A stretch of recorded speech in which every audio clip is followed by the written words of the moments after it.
Well, I just got back from court this afternoon, and this issue came up. What really is a default judgment? Well, a default judgment is part of the litigation process.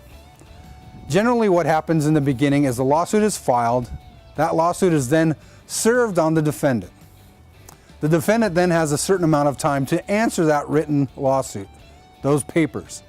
If the defendant fails to do that, then the court will say the defendant is in default.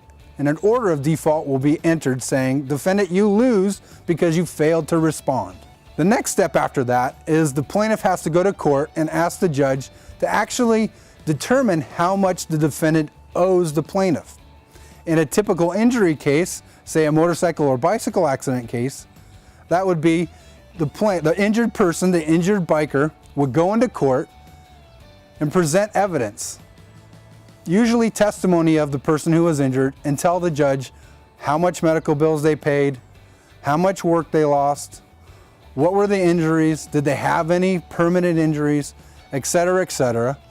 And once that is all done, the judge will hear all of the evidence and decide how much the plaintiff is owed as a result of the defendant's negligence. Once that's done, the judge will enter an order, and that order will be a judgment on the default. So it'll be a default judgment. Once that's done, then the defendant in the case actually owes the injured person, the plaintiff, the exact amount of money the court has said that defendant owes. That is when the case is over. That doesn't mean that the defendant actually pays. That's a different set of facts. That just means that the court has determined that this defendant now owes the plaintiff this amount of money.